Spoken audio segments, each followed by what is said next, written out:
Hello and welcome to Positive Behaviour Support Training regarding Max Jarvis. I'm going to go through his recent Positive Behaviour Support Plan. And because this video is for people that couldn't attend the training, if you have any questions or feedback and follow-up, just let Harry know and you can send through an email to me. Alrighty, before we get into behaviour support strategies, let's talk a little bit about what we know about Max. Max is a happy 10-year-old boy who enjoys lots of movement and play. He likes jumping on the trampoline, swinging, flying fox, climbing, walking, going on slides, and much more. Max likes fidget toys, particularly his folding tube, and if unavailable, he may get a bit of a stick or bamboo and stim with that, flicking it up and down. Max enjoys lots of play and games. He likes racing everyone, throwing a ball back and forth, following the leader, and different things like that. I know with me he also sings Miss Mary Mac. If I just do the basic clapping and singing, he'll clap along and have a bit of a laugh. Max lives with his mum, dad, and his older brother Cooper, and spends a lot of time with his granddad and grandma. Max loves his family very much. Max's mother, Sabon, has great resources that she provides for Max, and if you ever wonder about a visual, check in with her, she just might have one. I know she makes fantastic ones for every day that Max goes out with Whatability, which is super useful to use with Max all day. So Max is diagnosed with autism spectrum disorder, level 3, also referred to as ASD. ASD is a complex neurodevelopmental disorder and a lifelong condition. Individuals affected by ASD exhibit varying degrees of deficits in communication and social interaction, and show a range of restricted and repetitive interests. Max has level 3 ASD, meaning that he has severe deficits in functioning and requires long-term assistance. Max's diagnosis impacts his sensory experience. He may avoid particular sensory input and seek others. Stimming is an attempt to gain sensory input and is a tool that he uses for emotional regulation. Stims are behaviours like rocking, hand flapping, repeating words, and repetitive movements. Max often stims by flicking his fidget toys up and down, walking in circles, jumping repetitively, and other things. Max is also diagnosed with attention deficit hyperactivity disorder, also known as ADHD. ADHD is a common behavioural disorder characterised by deficits in attention, hyperactivity, and impulsiveness. Max is affected by ADHD in the following ways. Max struggles to maintain focus. His window of tolerance for completing tasks is low, leading to subsequent challenging behaviours. Max has difficulty sitting still for long periods of time, particularly if required to focus on completing an activity. He's got significant deficit in controlling his impulses. His inability to regulate his impulses often see him attempting to abscond and sensory seek. Max is also diagnosed with intellectual disability, the severe range.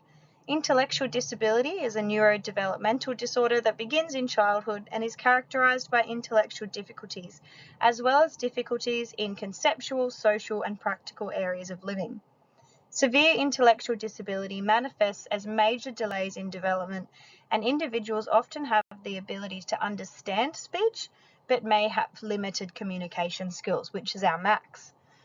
Max is also diagnosed with anxiety, which entails excessive worry, difficulty controlling worry, and can cause irritability, restlessness, difficulty concentrating, fatigue, and much more.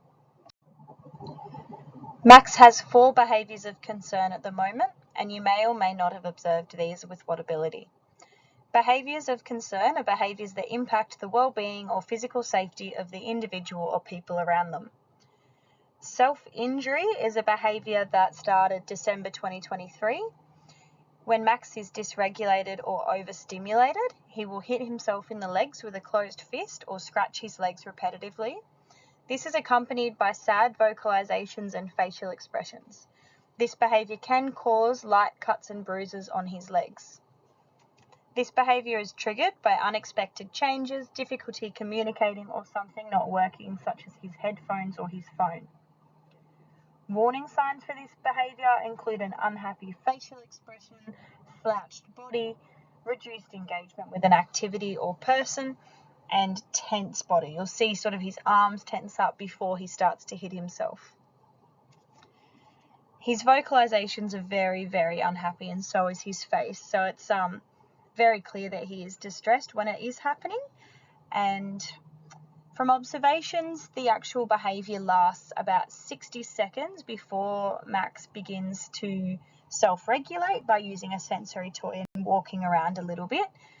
Usually takes him about 5 or 10 minutes before he's ready to engage after that behaviour. Another behaviour of concern of Max's is absconding. Max may leave the supportive carers at home and in the community. He may do so by exiting a building, walking away, climbing a fence, or running away. This is a sensory-seeking behaviour, so it's usually when Max is trying to get to something that he's interested in. He also just really enjoys climbing, but it can be a bit scary if he climbs over a fence, and it's hard to get to him quickly. So Max does abscond to escape an unpreferred activity or to access a preferred one, which may just be climbing itself, or it may be something on the other side. This behaviour is triggered by possibly an unpreferred activity, a transition, reduced movement, or boredom. Warning signs for this behaviour include his fixation on an item or activity. He might move towards a door or a fence and sort of pull away from carer's hand and disengage from an activity. You'll see that he'll start looking there first and sort of start to disengage from communication with you and make his way over there staring at it. Another sensory-seeking behaviour of Max's is property damage. He can become fixated on an item such as an electrical cord, fly screen, toilet, straw fence, or coffee table, and he may climb, jump, bounce, chew, or pull it apart until damage is caused. His intent is not to cause damage, it is just when he's sensory seeking.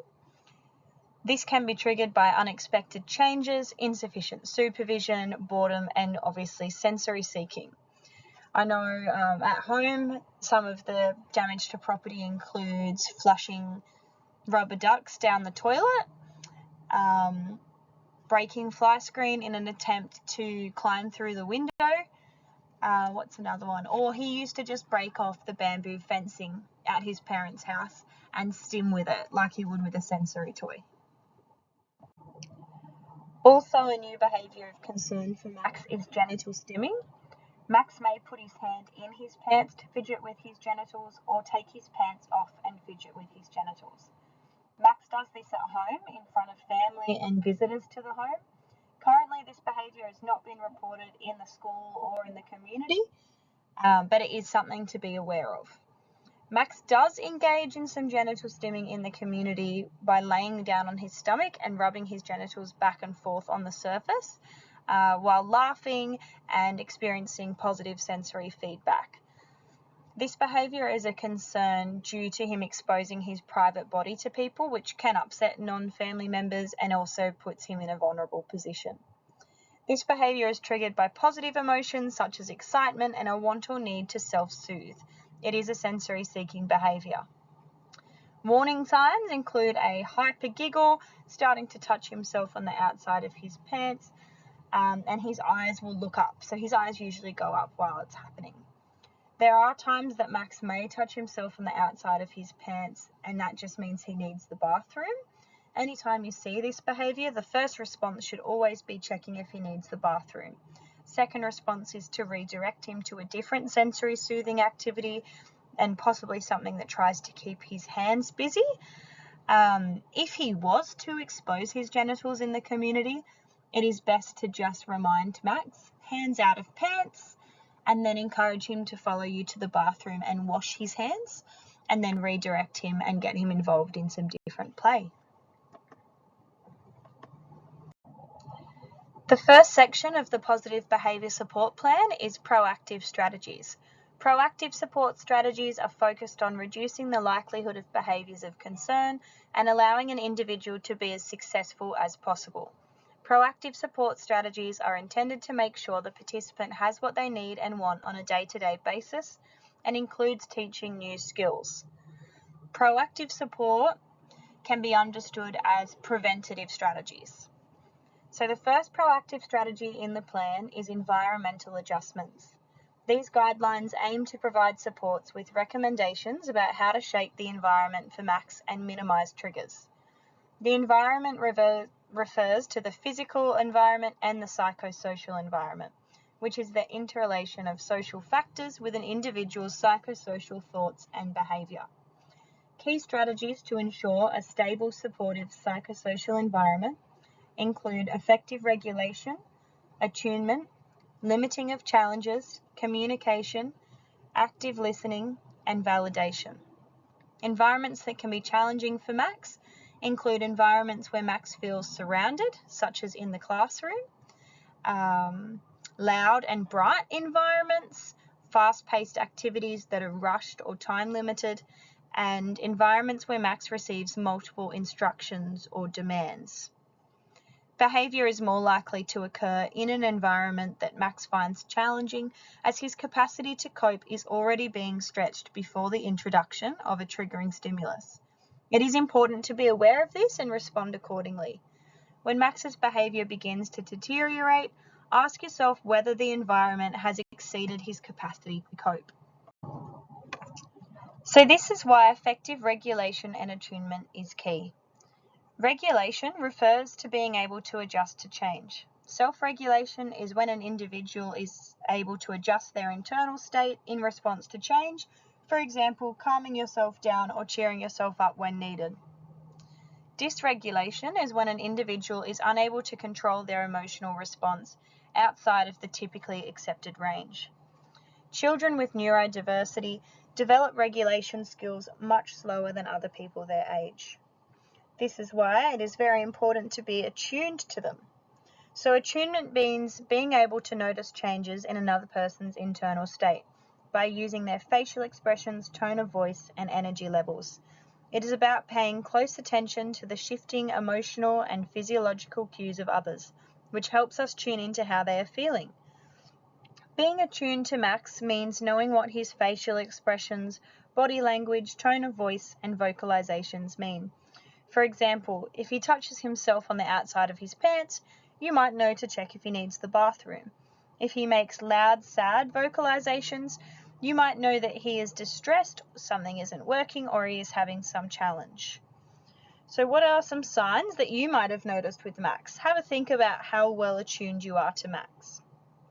Luckily for us, Max has lots of great different ways of showing us what's going on. He's very expressive with his facial expressions, vocalizations, and body language.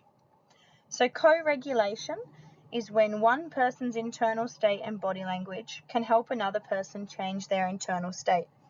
By adjusting them as needed, you are in effect changing the environment of the other person, using your own regulation to influence their internal state. If you are around someone who is calm, it has a calming effect on your nervous system. Likewise, if you're around someone who is negative, it can influence how you feel as well. Co-regulation strategies include a warm, calming presence and tone of voice, verbal acknowledgement of distress, and modelling of behaviours that can modulate arousal, providing a safe physical environment. Since I mentioned arousal, let me explain the window of tolerance. It is good to keep in mind when supporting participants such as Max, who have a narrow window of tolerance. The window of tolerance is a term that describes the optimal zone of arousal, where a person is best able to manage everyday life. Each person's window of tolerance is different and may change at different times in their life. A narrowed window of tolerance causes an individual to perceive danger more readily and react to real and imagined threats. This triggers their nervous system into survival mode, producing a hyperarousal, which is fight or flight, or hypoarousal, the freeze response. So at optimal arousal, kids and adults are best able to listen, learn, cope, and manage their emotions. And each child has a different window of tolerance, we call it, which is when they are best able to do so. They're not in the hyperarousal or hypoarousal zones, which is extreme distress. So Max's diagnosis means his window of tolerance is likely to be narrow and he is prone to stresses, even minor ones, with extreme hyper or hypoarousal. When feeling overwhelmed or distressed, he may be pushed outside of his window of tolerance, which is when we start to see warning signs for behaviours such as self-injury. When Max is functioning within his window of tolerance, he is best able to respond and cope with the ups and downs of the day and listen, learn, and manage his emotions. This one we discussed earlier when we started talking about environmental adjustments. So this is just keeping in mind that we want to limit psychosocial challenges for Max. So the following environments that can be challenging for Max are environments where he feels surrounded. And this could even be, I know at school, it's entering the classroom together. So he just waits for everyone else to go in first and then he's happy to walk in. So it's fine if you can see that he's trying to avoid walking in with the crowd, you can stand back and wait with him and then walk in afterwards. Max also has difficulty in environments that are really busy, loud and bright. This includes his noisy classroom. It can sometimes be supermarkets, sometimes parks, but this also does depend on his mood that day, whether or not he's had enough sleep, and where his window of tolerance is to cope with that environment. Max sometimes has difficulty in fast-paced activities or situations that are rushed or time-limited, and in environments where Max is receiving multiple instructions, as this can be very overwhelming. A key environmental adjustment is effective communication. Let's look at some of the guidelines that are outlined in the Positive Behaviour Support Plan. You all likely already use all or more of these because these are sort of very generic communication strategies that we use with any of our participants. So we've got, when communicating with Max, you want to provide one-on-one attention. You want to use Max's name before your sentence to get his attention and indicate that you are speaking to him. You want to use calm, slow-paced sentences and clear, short, and simple language. When giving Max instructions, break them down into small steps, if possible, accompanied by visual aid. This might be first toilet, then play, or first lunch, then play. Try and give Max just one instruction at a time. So instead of outlining his whole day, you might just say, we're at the park now, then we'll go to Donald's in 5 minutes. So ensure that your nonverbal communication reinforces your spoken language. This includes your facial expressions, gestures, movement, and tone of voice. For example, if you were encouraging Max to go to the toilet, you might point to the bathrooms or hold out your hand so he can walk with you. Use visuals where possible when communicating with Max, as this helps develop his communication as well as helps him understand what you are saying. So I know Sabon has his daily visual. That's a great thing to show him for transitions, moving between different places and activities. Another good one is choice boards. He is making those choices verbally now, which is fantastic. We've come a long way with Max's communication. But if you're having a little bit more difficulty, it's great if you can show visuals or even objects or pictures. So if you're at McDonald's, you can say, do you want just chips or chips and nuggets? Or you could point to the pictures on the screen. Or if you were in a, let me think of a better one. If you're offering him sauce, you would hold up a tomato and a barbecue sauce. So it's just using those aids wherever you can. He is starting to practice using Proloquo a lot more at school, and it's pretty amazing to see how well he can use that. If that's something that he's really succeeding with, and it's helping him communicate a lot better, we might implement that at a later date. So Sabon uses multiple visuals with Max, such as choice boards, first then, and Proloquo at home. I know she's made some specific ones for you guys as well. For when you go to flip out, she might have the sticky socks visual. So if Max is distracted and having difficulty engaging, songs and games can be effective to engage him. You might tickle him, give him a high five, or sing a song. I know he really enjoys Miss Mary Mac, and I will sing that with him, and he will clap along with me and start to have a bit of a laugh, and then after that he's more receptive to what I have to say. So give Max lots of praise and reinforcement. Good job, Max, high five, and smiles. This just reinforces his positive behaviour, reinforces all of his skill development, such as communication. Watch, learn, and validate how Max communicates verbally and non-verbally. Max uses little verbal language and communicates through a range of gestures, such as pointing, leading, withdrawing, leaning in towards a person, facial expressions, and vocalizations. He uses some keywords to communicate his wants, such as iPad, outside, tickle, toilet, walk. His communication is developing every day, and he does have more and more words recently. However, it's still important to be attuned to his non-verbal language and validate all attempts at communication. If Max wants to go somewhere nearby, he might pull a person by their hand and point to where he wants to go, possibly accompanied by a word such as walk or slide. If Max is pulling on your hand near his head or near his arm, this usually means he wants a tickle. If you ask Max, tickle please, he will say, tickle please, if that's what he wants. If he does not, he will continue to pull on you until you understand what he's trying to say. Show Max you understand. Yes, you want to tickle. Yes, tickle for Max. Or yes, going for a walk, Max. If you are unable to, you might say to him, first lunch, then walk, or walk tomorrow. So if he's wanting to go for a walk right now, then you can let him know, first lunch, then walk. If Max is communicating with you, always check you have understood him by repeating what you think he means. As, for example, tickle please, or go for a walk, Max, toilet, Max. This is where visuals can be useful to check your understanding with Max as well. However, usually if you guess correctly, Max will lead you or smile or show that you have it correct. Supervision and support in the community.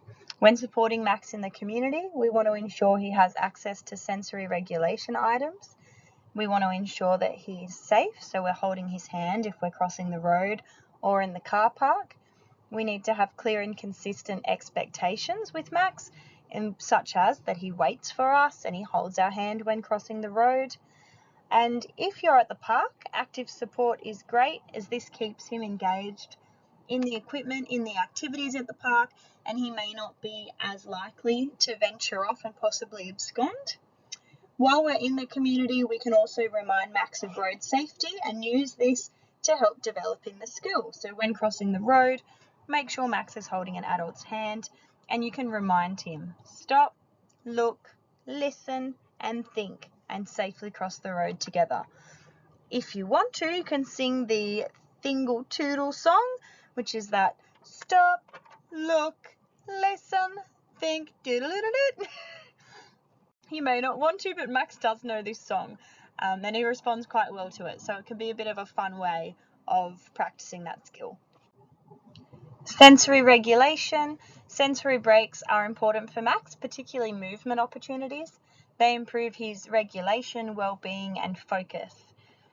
Luckily for us at Whatability, you guys are taking him out and you're doing lots of great movement activities and different sensory activities.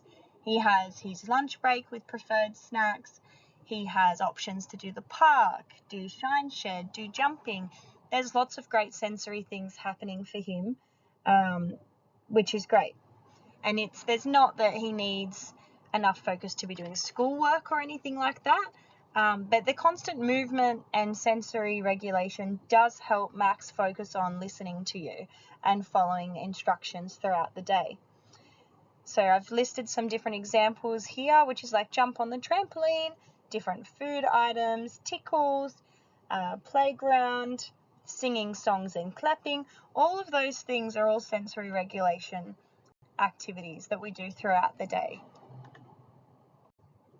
So in the positive behaviour support plan, This section is mostly focused on supporting Max on assisted transport for school, as he has been taking his seatbelt off during transit, which puts him at risk and other people in the vehicle and other vehicles at risk.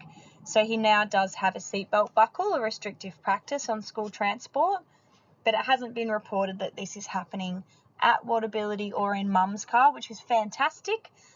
If it does, please use the QR code and pop on there whether or not he does take his seatbelt off while travelling in the car. When the car is stopped, that's okay, he can take his seatbelt off. I know at Waterability, Max has often, in different people's cars, climbed into the front of the car and got out of the passenger door. From speaking to different staff, it seems like he does this when he's excited to get to the next destination. He's trying to get out of the car quickly. What you can do if you're still getting to know Max is really communicate with him before you stop the car that you will let him out. You'll be very quick, so you can say, "We're almost there, Max. When we get there, Max waits and I will open your door." And as soon as you park and you're safe, hop straight out and open his door and let him know you're doing that. It might reduce the need for him to climb into the front seat.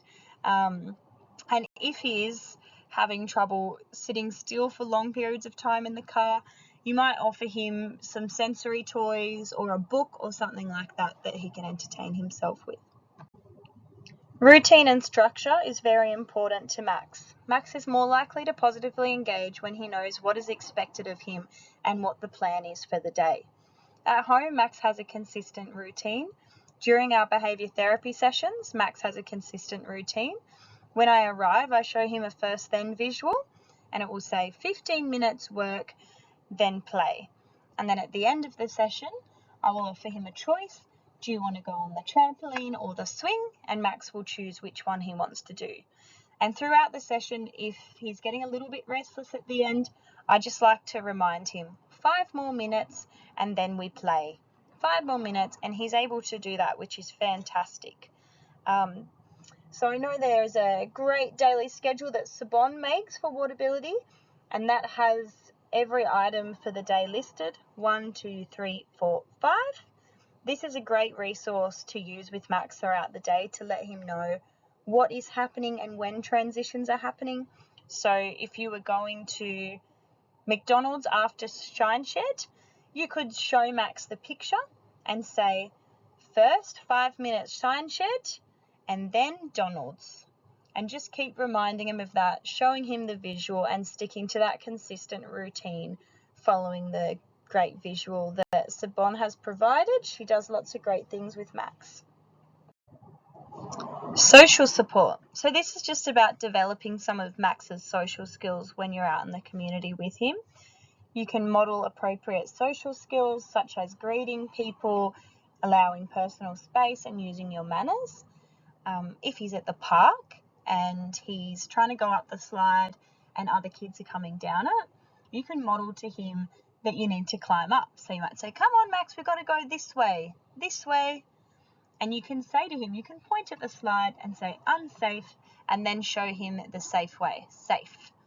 And engaging with him and modeling those social skills is really helpful for his skill development. Modeling patience as well. If he is waiting for the swing, you might wait with him and show him how to do that. Although he is doing fantastic with his patience at the moment. He has been waiting really patiently at the parks and taking turns, which is fantastic.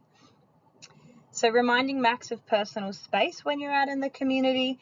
If Max sits on your lap, you can point to the empty seat next to you and say, "This is Max's seat, sitting on Max's seat, please," just to remind him of that personal space. You could also direct him with a high five if he is coming into your personal space. I know sometimes Max will grab people's hair to smell it, but this can be easily prevented with a high five and just reminding him of personal space.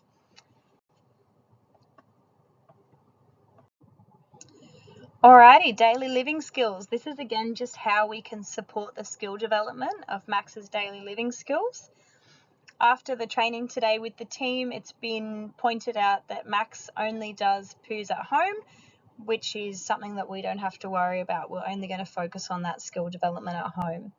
While with Whatability, just prompting him to go into the bathroom, lock the door, flush, and then when he's washing his hands, just prompting him again to put soap on, to scrub the soap on his hands, wash the soap off, and dry his hands.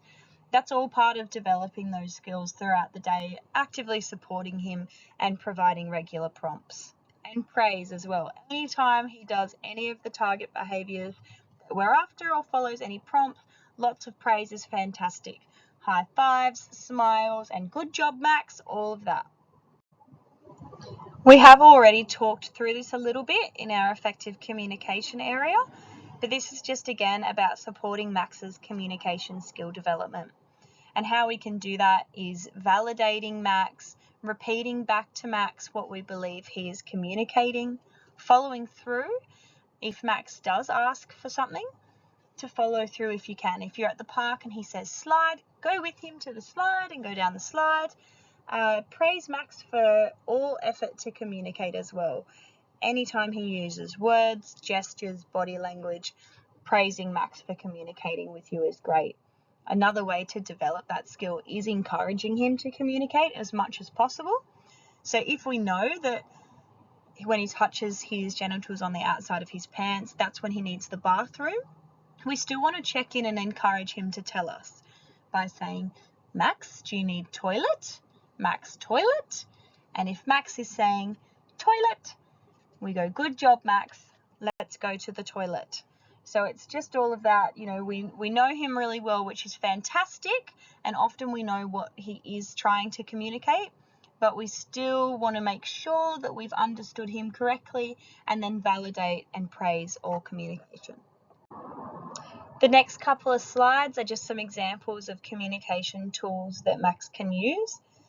At school, he's using ProLoco on his iPad, but they also do use the printable one with him. So this is something that he is developing. And like I said earlier, if we find that he is communicating more confidently and using this tool very comfortably, we might start to introduce this to other environments such as Whatability. This one is an emotional check-in visual that I use with Max during sessions. We are working on developing his understanding of emotions as well. He can, at the moment, identify happy, sad, mad, excited, and sleepy. He often uses sleepy with me and happy. So if he is ready to engage, he will say that he's feeling happy, feeling good, let's do it.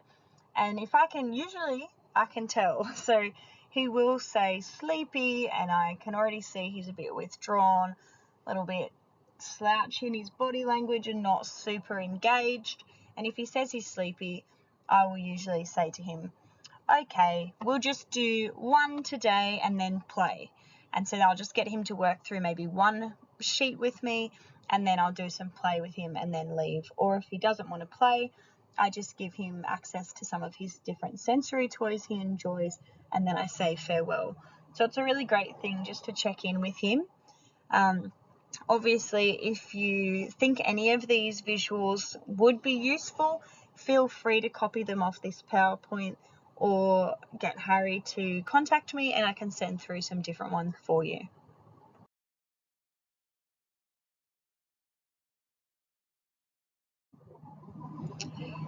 These are the skill development goals in the plan. I think we've pretty much already gone over them. We're working with Max on recognising and understanding emotions. We can all help develop this skill by playing up on our own emotions, checking in with Max, and naming his emotions. So if you can see that he's very excited to get to Inflatable World, you can say, Max, you look so excited. I'm so excited to be here, and play up a little bit on that so that the language becomes familiar and that he's identifying those emotions every day. We can develop the emotional regulation by modeling using regulation strategies and doing some of those co-regulation activities with Max. We can work on road safety by modeling road safety and reminding Max to stop, look and listen before he crosses the road. And the safe sensory seeking, that's a lot of just redirection. If he is trying to climb a very high fence that is unsafe, we can redirect him to a climbing activity at the park, or redirect him to a slide and different things like that. To reminding Max what is safe and unsafe, using that language throughout the day is excellent, and that will all help develop those safe sensory seeking skills. Reactive strategies is the second section of the positive behaviour support plan. The proactive strategies are the preventative strategies, and the reactive strategies are the responsive strategies. So that's what we use when we're responding to behaviours of concern that are happening. Reactive strategies are processes that assist staff to manage specific challenging behaviours as they occur. The goal is to reduce the behaviour, minimise harm, and ensure Max is managed in a consistent and safe manner. For Max, lots of his behaviours are sensory seeking, so our response is very similar to the proactive support for Max, as this is the most effective, but there are a couple of differences. When Max is starting to feel distressed, this is relating to when you notice warning signs for behaviours of concern and how to respond. So if Max is vocalising through non-word sounds, very sad sounding vocalisations, he has a distressed facial expression, he has withdrawn and reduced engagement in activities or communication, if he is fixated on something and moving towards it, all of those things are warning signs. So what we need to do in response to this is assess the situation, assess the environment, and try and have a think about what is happening for Max. Is he fixated on climbing over a fence? Is something not working? How can we step in and support Max? At this point, you can still try and get Max to communicate with you. If he's upset and distressed, which is the warning sign for self-injury, you can say to Max, I can see you are really frustrated, Max. I can try and help you. And then you want to look. You want to say, I'm having a look. What's happening? And just check that everything is working for him. If you think he's distressed because he's struggling to communicate with you and you have an idea of what it is, that's when you can check in and say, do you need the toilet? Do you want a drink? And try and work out what's happening for Max. Try and keep your language as simple as you can if he is showing warning signs.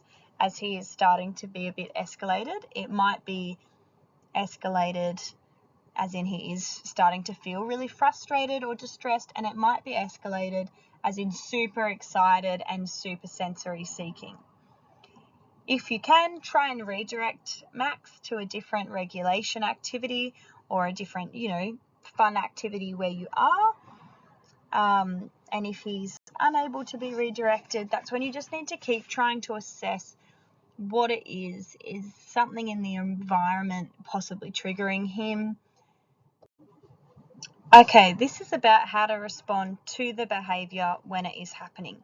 Each response is going to be a little bit different to the other.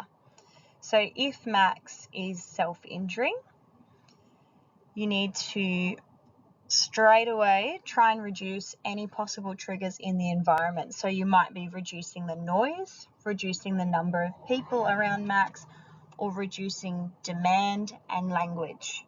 Keep it really simple. You could offer Max a sensory toy or something that he might enjoy, and then give him a little bit of space. Usually if he is self-injuring, it will last for about 1 minute, and then it will take him 5 to 10 minutes to calm down and be ready to engage again. And he just needs some space after that one. Okay, if Max is absconding. If Max were to climb up a fence and be half over a fence, you need to be super clear with Max and just say, Max, stop. Max, down. You don't want to run after Max and sound stressed. He might think it's funny and a bit of a game, and he might just pop over that fence, which can be super scary if, say, on the other side of the fence is the road. B, he might think he's in big trouble and jump over the fence. That's why it's just important to keep our language really calm and clear. Max stop, Max down. Once he's down, you can then try and redirect him to a different activity where if he's wanting to climb, you can try and find something for him to climb or get some different movement and curiosity activities happening for him. If Max is damaging property, which is sensory seeking as well, so he might be just jumping on a coffee table or running into a wall, picking at fly screen, any of those sorts of things, you can still just redirect Max from this one. If he is super fixated on it, it can be harder to redirect. You want to maybe try and engage him with some singing or clapping and things that keep his hands a bit busy. If you think that he is going to cause damage to property and redirection is not working, just gently hold his hand and try and lead him with you to something else. He usually responds well to this. All right, if Max is genital stimming, let's have a talk about how to respond to that. If he's only touching his genitals on the outside of his pants, the first response is just checking if he needs the toilet and encouraging him to go to the toilet. If he does not need to go to the toilet and it continues, try and redirect him by keeping his hands busy. So that might be clapping, throwing a ball at each other, climbing, something like that. If Max were to expose his genitals out of his pants, you need to quickly just say to him, pants on or pants up, and then check with him, do you need the bathroom? And if his hands, similar thing, if his hands were inside his pants, the same thing, hands out, not doing that, and then redirect him to the bathroom. Ideally, if we can redirect him to the bathroom, at least to wash his hands after that, he will start to associate hands on privates, got to go to the bathroom and wash my hands, which is not his favourite task. So ideally, that natural consequence would be enough to start reducing that behaviour. Okay, post-incident, so this is after the behaviour of concern, Max may start to calm down and begin to re-engage in activities and communication with you. He might start to show interest in things again, and this is where you're still co-regulating with Max, gently re-engaging him with limited demand and praising him for all positive behaviour, praising him for listening, praising him for calming down. Physical restraint. When is it appropriate and when is it inappropriate? So physical restraint is when we are holding Max and restraining him from free movement. Physical restraint is only to be used in situations where it is required for Max's safety. So when in the car park or crossing the road, we can gently hold Max's hand or hold his arm gently. If Max was to run off in a park towards a car park and you were concerned for his safety, you can use physical restraint, and we still want it to be as gentle as possible. So again, holding his arm or holding his hand. If it was in, a life or death situation and he was right next to the road, then obviously you just grab him as quick as you can and write up an incident report. If it's happening regularly that Max is leaving your care and absconding and physical restraint is required, it will need to be reported as an unauthorised restrictive practice, or we'll have to go to panel and get it approved as a restrictive practice. So I just wanted to reiterate that, because if it is something that you are needing to do regularly, please record it on the QR code and we'll have a look at what we need to do there. But if you can, avoid physical restraint unless it is required for Max's safety. So if you're just in a park and he doesn't listen to you and is running off, there's no physical restraint. Again, we're just saying to Max, 2 more minutes, then car. And if he's still not listening, we can gently try and hold his hand and lead him towards the car. He might just happily walk with us then, and we're not restraining him. But it is best to avoid that if we can. Okay, so data collection. I spoke with the team today and everyone was happy to do this using the QR code. I did take to the meeting small versions of the QR code that you can just pop in your pocket or in the back of your phone, whatever would be easier. It will only need to be used at the end of your shift. You can just log on, scroll all the way down to comments and write something like, "It was a great day today. Max used lots of communication. Max had patience," whatever it may be. If there is an incident where he is self-injuring, then you fill out the entire form. If there's an incident where he absconded, for example, climbing over a fence and leaving your care, fill out the whole form. Any of those. But if it's a good day and none of those behaviours happen, just a little comment in the comment section would be great at the end of the shift, just saying that it was a good day.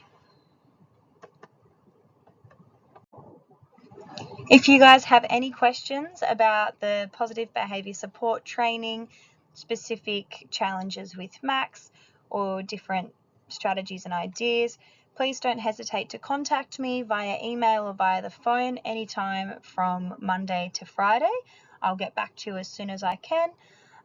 It's always great to have any feedback for the training and more discussions around different ways we can support Max. We are ever developing his plan and ever developing strategies to improve support.